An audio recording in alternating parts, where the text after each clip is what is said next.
वंदे मातरम खबर उत्तराखंड में आप सभी का स्वागत है। मैं हूं आपके साथ दीपिका सिंह। राज्य के उत्तरकाशी में रविवार को दर्दनाक हादसे का रेस्क्यू ऑपरेशन खत्म हुआ और इस हादसे में बस में सवार कुल मिलाकर 30 लोगों में से 27 श्रद्धालुओं की मौत हुई है, जबकि 3 घायलों को देहरादून के अस्पताल में भर्ती कराया गया है।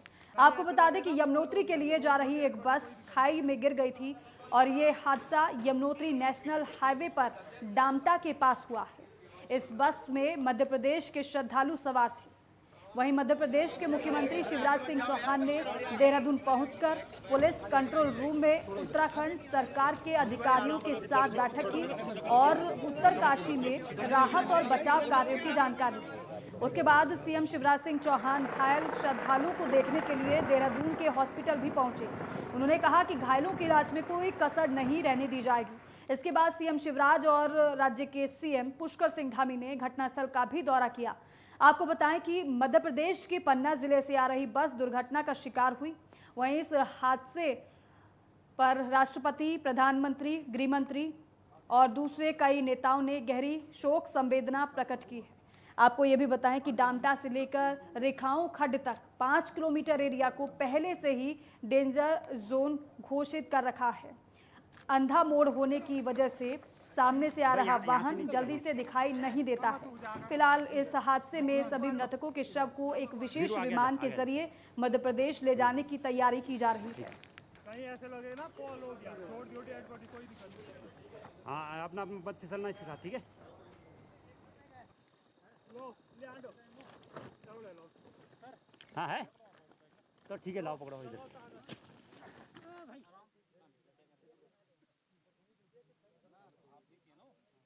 धोनी एक बैस यही मानेगा,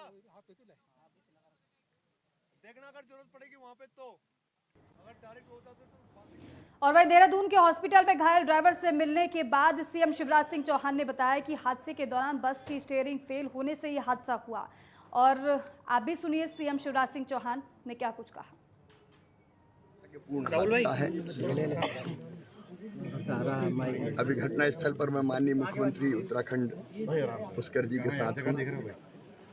रात से ही हम दोनों शाम से ही कल संपर्क में थे 7 बजे के बाद, और यहाँ जिला प्रशासन ने मुख्यमंत्री जी के निर्देशन में राहत और बचाव के काम तत्काल प्रारंभ कर दिए थे।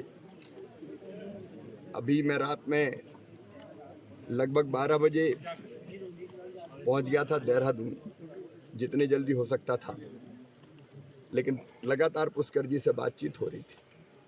मैं आभारी हूँ स्थानीय प्रशासन का और निवासियों का भी कि रात में ही पार्थिव शरीर जो यहाँ नीचे बिखरे हुए थे रेस्क्यू करके रात में ही निकाल लिए। रात में ही पोस्टमार्टम हो गया और पार्थिव शरीर तीर्थ यात्रियों के देहरादून रवाना हो गए। लगभग 10 साढ़े 10 बजे के आसपास वहाँ पहुँच जाएंगे। क्योंकि जैसा अभी आपने सुना हमने शिवराज जी को, उन्होंने पूरा बताया कि घटना किस प्रकार से हुई। डामटा के पास ये बस 30 लोगों को लेकर जा रही थी यमुनोत्री के लिए, और ब्रेक उसका स्टीयरिंग फेल हो गया जैसा ड्राइवर ने बताया है। लेकिन उसके बावजूद भी हमने इस घटना के मजिस्ट्रियल जांच के आदेश दिए हैं, और चूँकि 4 धाम यात्रा में लगातार लोगों की सुरक्षा, लोगों का आवागमन, उनका आना जाना सुरक्षित हो, उनके लिए सुगम हो, सरल हो, उसके लिए हम लगातार रजिस्ट्रेशन की व्यवस्था भी कर रहे हैं। उसके बावजूद भी ये घटना हुई है, बहुत दुखद है। और उस घटना में माननीय प्रधानमंत्री जी ने भी लगातार इसको स्वयं जो है व्यक्तिगत रूप से लिया है, माननीय गृह मंत्री जी ने लिया है, और मध्य प्रदेश के मुख्यमंत्री शिवराज जी ने लगातार इस घटना के बाद से उन्होंने वहाँ से पहले दूरभाष पर, और दूरभाष के बाद सीधे वो जब यहाँ पहुँचे हैं उन्होंने कंट्रोल रूम में गए, मैक्स हॉस्पिटल में गए, सभी जगह गए, और हमारे प्रशासन के लोगों ने भी त्वरित रूप से जितनी कार्रवाई हो सकती थी, बचाव और राहत के जो भी काम हो सकते थे, NDRF, SDRF, सभी लोगों ने, जिला प्रशासन के लोगों ने लगातार कार्रवाई की। अभी तो हमारा एक सीधे ये है कि अभी उनके पार्थिव शरीर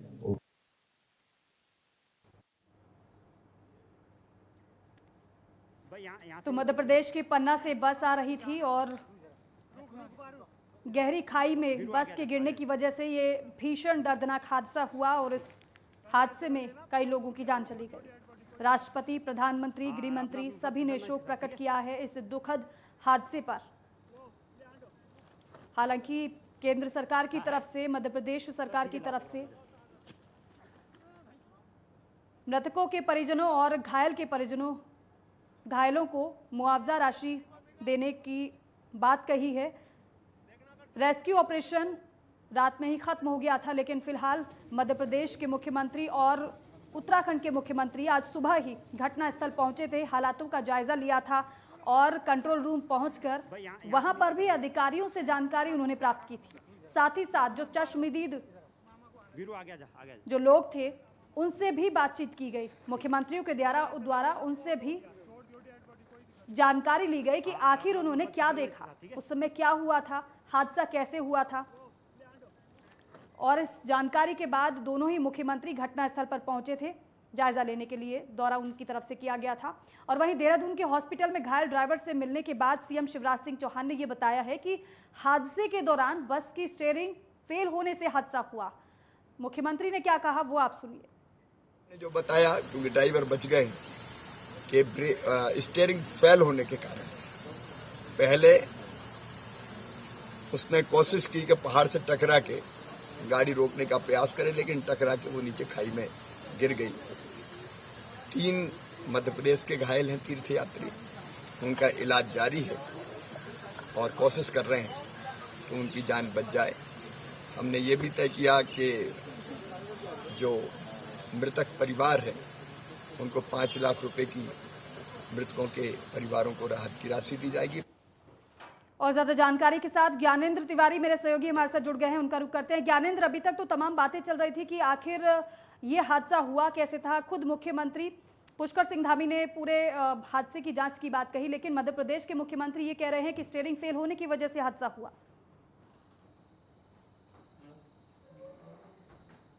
बिल्कुल, जिस तरीके से कल देर शाम की ये घटना बताई जा रही है, 7:30 बजे के करीब यमुनोत्री मार्ग पे, यमुनोत्री से 70 किलोमीटर पहले ये जो हादसा है वो हुआ है। खासतौर पे देखा जाए घटना के बाद ही राज्य सरकार की तरफ से जो तत्परता है वो दिखाई गई। खुद मुख्यमंत्री 9:30 बजे के करीब जिस तरीके से आपदा कंट्रोल रूम सचिवालय पहुंचे और सभी जो रेस्क्यू ऑपरेशन चल रहे थे उसकी जानकारी लेते हुए वो नजर आए। तकरीबन 1 घंटे वो कंट्रोल रूम में मौजूद थे और ऐसे में देखा ये भी गया कि जो मध्य प्रदेश के मुख्यमंत्री हैं शिवराज सिंह चौहान, लगातार वो उत्तराखंड के मुख्यमंत्री के टच में थे और जैसे ही इस घटना की उनकी जानकारी मिली वहां से वो तुरंत रवाना हुए। तकरीबन 12 बजे के करीब वो उत्तराखंड पहुंच गए थे। सुबह होते ही जिस तरीके से देहरादून से वो उत्तरकाशी के लिए दोनों रवाना हुए थे, घटनास्थल का पूरा मुआयना किया गया है अधिकारियों की तरफ से और जिस तरीके से दोनों मुख्यमंत्रियों ने वो पूरा घटनाक्रम स्थल पे पहुंच के जो जानकारी है अधिकारियों से ली और खासतौर पे जो परिजन हैं, जो मृतक हैं, उनसे मुलाकात की है और एक सांत्वना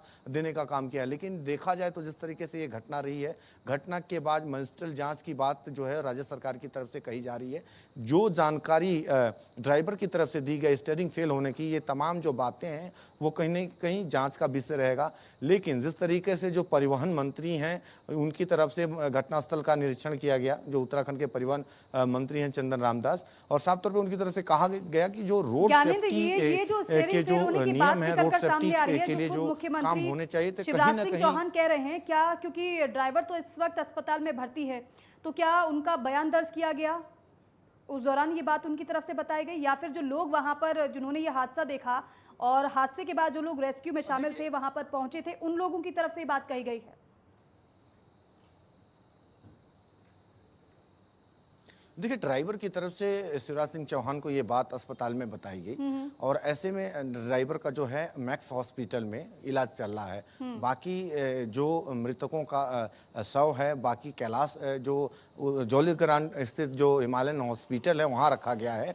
और ऐसे में जिस तरीके से शिवराज सिंह चौहान सुबह तकरीबन 7 बजे के करीब मैक्स हॉस्पिटल पहुंचे थे और जो ड्राइवर है उनसे बातचीत उनकी हुई थी। इस दौरान ड्राइवर ने ये बात कही थी कि कि स्टीयरिंग फेल होने की वजह से ये घटना हुई है। हालांकि मजिस्ट्रियल जांच जो राज्य सरकार की तरफ से कराई जाएगी उसमें सभी बिंदुओं पे फोकस रखा जाएगा, लेकिन जिस तरीके से तमाम बातें आ रही हैं घटनास्थल के मुआयना करने के बाद अधिकारियों की तरफ से, जो रोड सेफ्टी के हिसाब से जो वहाँ व्यवस्थाएं होनी चाहिए कहीं ना कहीं उसमें कमी जरूर रही है, क्योंकि ये ऐसा इलाका है कहीं ना कहीं पहले से संवेदनशील इलाका है, तकरीबन 5 से 6 किलोमीटर का, और ऐसे वहाँ दुर्घटनाएं पहले भी हो चुकी हैं, लेकिन इतनी बड़ी दुर्घटना पहले नहीं हुई थी। तकरीबन 27 लोगों की मौत हुई है, 30 लोग बस में सवार थे और अभी भी 3 लोग अपनी कहीं ना कहीं जिंदगी से जूझ रहे हैं। और मौजूदा समय में जिस तरीके से राज्य सरकार लगातार ये कोशिश कर रही है कि जो घायल हैं घायलों की उचित जो इलाज है वो मिल सके,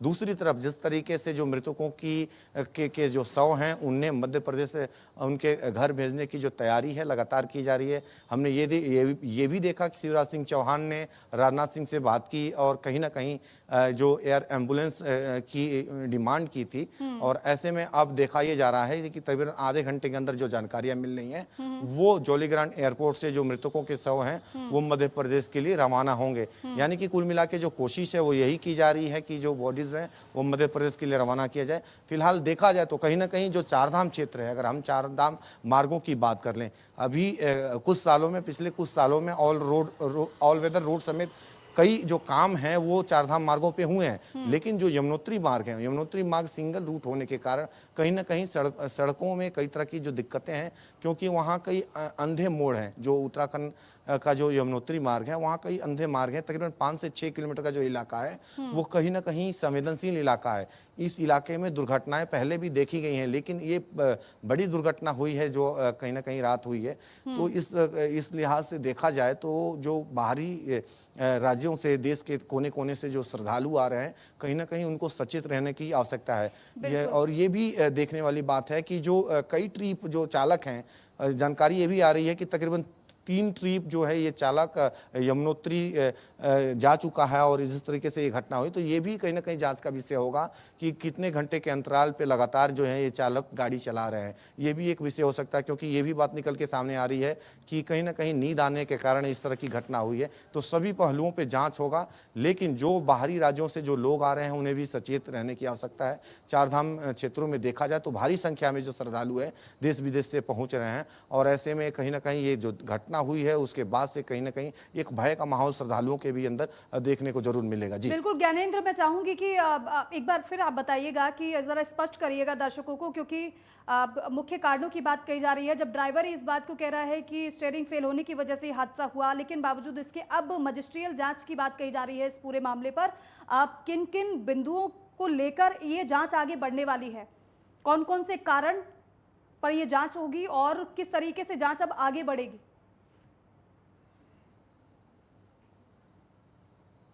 देखिए, बस कहीं ना कहीं जो बस था वो 2008-18 मॉडल का था, बस भी नई थी, और जिस तरीके से परिवहन विभाग के जो नियम हैं बसों के, उन सभी मानकों को कहीं ना कहीं मिनिस्ट्रियल जांच के दौरान उन मानकों की जो कहीं ना कहीं पड़ताल की जाएगी। दूसरी तरफ जो चालक की तरफ से बात कही जा रही है स्टीयरिंग फेल होने की, इस सभी तथ्यों को जो है कहीं ना कहीं जांच में रखा जाएगा। इसके अलावा तमाम जो बातें आसपास के लोगों से निकल के सामने आ रही, क्योंकि घटना होने के बाद ही जो स्थानीय लोग हैं, जो घटनास्थल के आसपास जो गांव हैं वहां के लोग पहुंचे थे, और जो एसडीआरएफ की तरफ से जो रेस्क्यू ऑपरेशन चलाया जा रहा था उसमें उनका सहयोग के बाद ही जो शवों को नीचे खाई से ऊपर निकाला गया। ऐसे में आसपास के जो लोग वहां रहे होंगे उनके भी बयान दर्ज किए जाएंगे, और साफ तौर पे देखा यह भी जाएगा कि कारण क्या होगा। लेकिन कहीं ना कहीं आने वाले दिनों में इस तरह की घटनाएं ना हो, इस बात के लिहाज से भी लगातार कोशिश की जा रही है। कहीं ना कहीं हमने ये भी देखा, परिवहन मंत्री की तरफ से बात कही गई कि एक ठोस नीति की जरूरत है रोड सेफ्टी को लेके। इन चारधाम क्षेत्रों में एक ठोस नीति की जरूरत है, क्योंकि हमने देखा है कि अक्सर इस तरह की जो घटनाएं हैं पहाड़ी इलाकों में होती रहती हैं चारधाम क्षेत्रों में। ऐसे में कहीं ना कहीं जो चालक हैं लगातार कई बार कहीं ना कहीं यात्रा में बिना अंतराल के जो गाड़ियां चला रहे हैं उनको लेके भी ठोस उनके ऊपर कहीं ना कहीं कदम उठाने होंगे। इसके अलावा सड़कों की जो व्यवस्थाएं हैं उसे भी कहीं ना कहीं लेके ठोस कहीं ना कहीं नीति अपनानी होंगी, तभी इस तरह की जो घटनाएं हैं उस पर रोक लगाया जा सकता है। दूसरी तरफ जो छोटी मोटी अभी तक घटनाएं हुई हैं चारधाम क्षेत्रों में दुर्घटनाओं की, ये भी देखा गया है कि जो बाहरी कहीं ना कहीं मैदानी इलाकों के जो चालक हैं वो जो चालक यहाँ आ रहे हैं, विचार किया जाएगा और इस पर भी ध्यान दिया जाएगा। आप बने रहिएगा ज्ञानेंद्र, आगे भी लगातार हम आपका रुख करते रहेंगे। और फिलहाल वक्त है छोटे से ब्रेक का, फौरन लौटेंगे।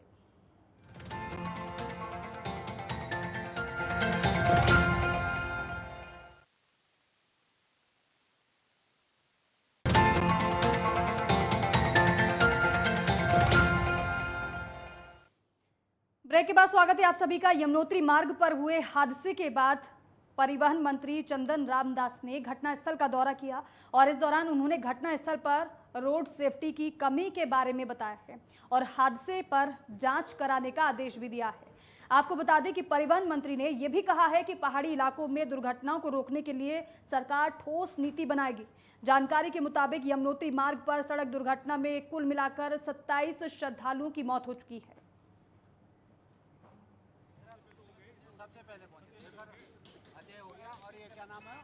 द्रुत गति से जो बॉडी निकालने का काम किया गया वो बहुत ही सराहनीय है। मेरे से ज्ञान में आया कि परिवहन विभाग के कुछ अधिकारी, पुलिस के लोग और हमारी पार्टी के कार्यकर्ताओं ने भी बहुत अच्छा काम इस रेस्क्यू में किया है और मुझे लगता है कि इस तरह की दुर्घटनाओं को रोकने के लिए हमको कोई ठोस नीति बनानी पड़ेगी। लगातार प्रयास हम कर रहे हैं। हमने प्रयास किया है कि जन हानि न हो और इसी बीच हमने एक बैठक भी ली थी, परंतु ये जो दुर्घटना हुई ये रोड सेफ्टी के हिसाब से भी इसमें बहुत अच्छी कमियां थी। NH की रोड होने के बावजूद भी रोड सिंगल है, इसका निर्माण होना बहुत आवश्यक है। रोड के किनारे डिवाइडर वगैरह भी इसमें नहीं लगे थे। यमुनोत्री मार्ग पर हुए बस हादसे को लेकर पूर्व मुख्यमंत्री त्रिवेंद्र सिंह रावत ने दुख जताया है। आपको बता दें कि यमुनोत्री मार्ग पर हुए बस दुर्घटना में 27 लोगों की मौत हो चुकी है। ये सभी मृतक मध्य प्रदेश के निवासी हैं। ये भी बताएं कि राज्य सरकार घटना के बाद अलर्ट मोड में नजर आ रही है। अब जहां तक गलती किसकी है तो जांच पर ही सामने आएगा, क्योंकि जो एरिया बताया जा रहा है जहाँ पर दुर्घटना हुई है, मैंने काफ़ी नज़दीकी से उस क्षेत्र को देखा है। तो वो एरिया अगर हम पर्वतीय क्षेत्र के हिसाब से देखें तो काफ़ी ठीक एरिया है। अब कोई लापरवाही है या दुर्घटनाओं का पहले से तो अनुमान नहीं लगाया जा सकता है,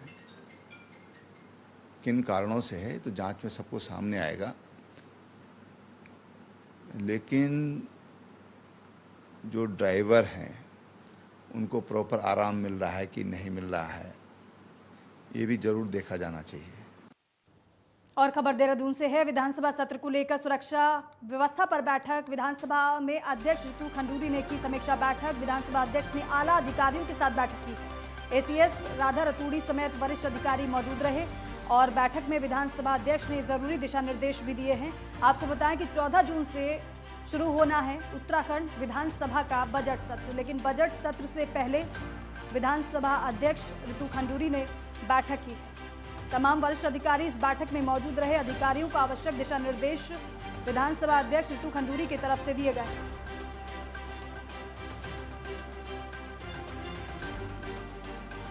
आप सब जानते हैं कि विधानसभा सत्र देहरादून में बजट सत्र जो है वो 14 जून से शुरू होने जा रहा है। और जैसे परंपरा है उत्तराखंड की कि हम लोग सत्र शुरू होने से पहले एक सुरक्षा बैठक करते हैं, तो सबसे पहले आप लोग सब जानते हैं कि डामटा में बहुत ही दुखद घटना हुई है जहां हमने 26 जो हमारे यात्री थे वो खोए हैं। तो शुरुआत हमने मौन रखकर की और उसके बाद फिर हमने अपनी बैठक शुरू की।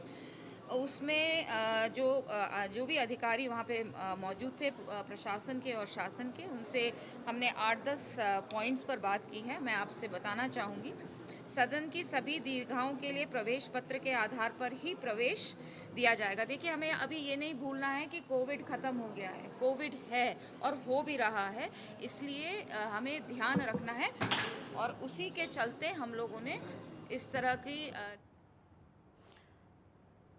और बोर्ड परीक्षा से जुड़ी बड़ी खबर आपको बता दें कि आज आएगा उत्तराखंड बोर्ड का रिजल्ट। हाई स्कूल इंटरमीडिएट के नतीजे आज घोषित किए जाएंगे। शिक्षा मंत्री डॉक्टर धन सिंह रावत करेंगे नतीजों की घोषणा।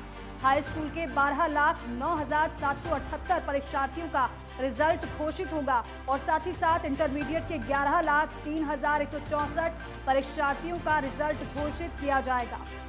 तो आज ही आएगा उत्तराखंड हाई स्कूल और इंटरमीडिएट बोर्ड का परीक्षा परिणाम। तो जिन परिणामों का छात्र छात्राएं लंबे समय से काफी समय से इंतजार कर रहे थे वो दिन आज है और आज उत्तराखंड बोर्ड का रिजल्ट आएगा, घोषित किया जाएगा। डॉक्टर धन सिंह रावत परिणामों की घोषणा करेंगे।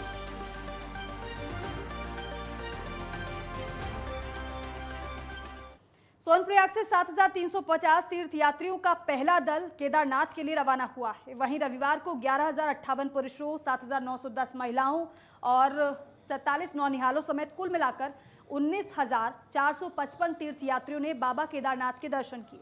आपको बताएं कि अभी तक 5,25,862 तीर्थयात्री केदारनाथ धाम पहुंच चुके हैं, जबकि जून महीने शुरू होते ही तीर्थयात्रियों के आवागमन में इजाफा होने लगा है।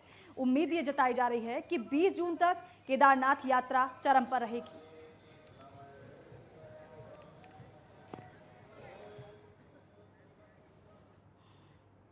भारत सरकार के संयुक्त सचिव उपेंद्र कुमार जोशी अल्मोड़ा पहुंचे। इस दौरान उन्होंने कोसी नदी के संरक्षण और संवर्धन के लिए जिला प्रशासन की तरफ से चलाई जा रही योजनाओं का जायजा लिया और साथ ही साथ अमृत सरोवर और जल शक्ति के कार्यों को लेकर समीक्षा बैठक भी उन्होंने की, जिसके बाद उन्होंने ये कहा है कि जिले में अमृत सरोवर और जल शक्ति के जरिए से चल रहे कार्यों का स्थलीय निरीक्षण किया जाएगा।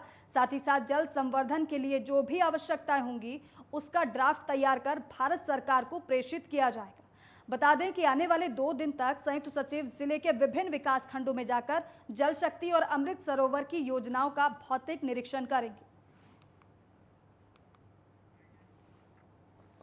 जल शक्ति अभियान पूरे देश में चलाया गया है, जिसका कि बेसिक पर्पस है कि जो वाटर की अवेलेबिलिटी है उसको बढ़ाया जाए। और एक हमारे पास इंपॉर्टेंट सोर्स होता है वाटर की अवेलेबिलिटी को बढ़ाने का कि बारिश का जो पानी होता है हम उसको कैप्चर कर लें। तो हमारा जो अभी प्रेजेंट जो ये भ्रमण यहाँ हो रहा है, हम देखने के लिए आए हैं कि अल्मोड़ा डिस्ट्रिक्ट में किस किस तरह के काम प्लान किए गए हैं। जैसे कि बारिश आने वाली है तो उसमें कितना पानी हम स्टोर कर पाएंगे, कितना कंजर्व कर पाएंगे। आज हमारा रिव्यू होगा डिस्ट्रिक्ट के साथ, फिर हम लोग कुछ साइट्स का विजिट भी करेंगे, उसके बाद एक रिपोर्ट बना के भी सबमिट करेंगे जिससे कि इसकी कंटिन्यूस मॉनिटरिंग हो सके। और इन खबरों के साथ ही खबर उत्तराखंड में बस इतना ही। आप देखते रहिए नेटवर्क टाइम। जय हिंद।